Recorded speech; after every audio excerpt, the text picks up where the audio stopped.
ఒకవేళ మీ పిల్లలు రాత్రి గురక పెడుతుంటే, నోరు తెరిచి పడుకుంటుంటే, ఒక్కసారి కంటే ఎక్కువ యూరినేషన్‌కి వెళ్తుంటే, లేకుంటే బెడ్ వెట్టింగ్ అనే హ్యాబిట్ ఉంటే, పొద్దున డల్‌గా ఉండడమో, లేదు అనంటే హైపర్ యాక్టివ్‌గా ఉండడమో, మీరు చెప్పిన మాట వినకుండా ఉంటే, క్లాస్‌లో ఊరికే నిద్రపోతూ ఉంటే, లేదంటే టీచర్ చెప్పేది అటెంటివ్‌గా ఉండకపోతే, తెలివికి తగ్గట్టు వాళ్ళు బిహేవ్ చేయకపోతే, లేదా తక్కువ పెర్ఫార్మెన్స్ స్కూల్‌లో గానీ, ఎక్స్‌ట్రా కరిక్యులర్ యాక్టివిటీస్‌లో గానీ తక్కువ పెర్ఫార్మెన్స్ చూపిస్తున్నట్టయితే, వాళ్ళ నిద్ర డిస్టర్బ్డ్‌గా ఉన్నట్టు మీనింగ్.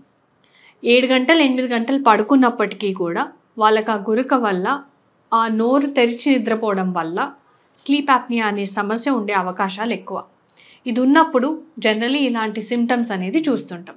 సో, దీనికి స్లీప్ స్టడీ అనేది చేసి, అసలు స్లీప్ యాప్నియా కారణం ఏంటి అనేది తెలుసుకొని, అప్పుడు దానికి ట్రీట్మెంట్ ఇచ్చినట్లయితే, వాళ్ళు చురుగ్గా యాక్టివిటీస్ చేసుకోవడమైనా, చదువుకోవడమైనా, కాన్సంట్రేషన్ హైగా ఉండడమైనా, మెమరీ ఇష్యూస్ అనేవి లేకుండా ఉండడమైనా అండ్ స్లీప్ క్వాలిటీ బావుండడం కూడా వాళ్ళ గ్రోత్ అండ్ డెవలప్‌మెంట్ కూడా బావుండడం జరుగుతుంది. స్లీప్ యాప్నియా అనే ఇష్యూ కేవలం అడల్ట్స్‌కి మాత్రమే రాదు. ఇది పిల్లల్లో కూడా వస్తది. కాబట్టి ప్రతి పేరెంట్, ప్రతి టీచరు దీని గురించి అవేర్‌నెస్ పెంచుకోవడము, ప్రతి పిల్లవాడిని కూడా స్క్రీనింగ్ చేయడం అనేది చాలా ముఖ్యం. ఈ అవేర్‌నెస్ అనేది వాళ్ళ రేపటి భవిష్యత్తుని డిసైడ్ చేస్తుంది. Thank you.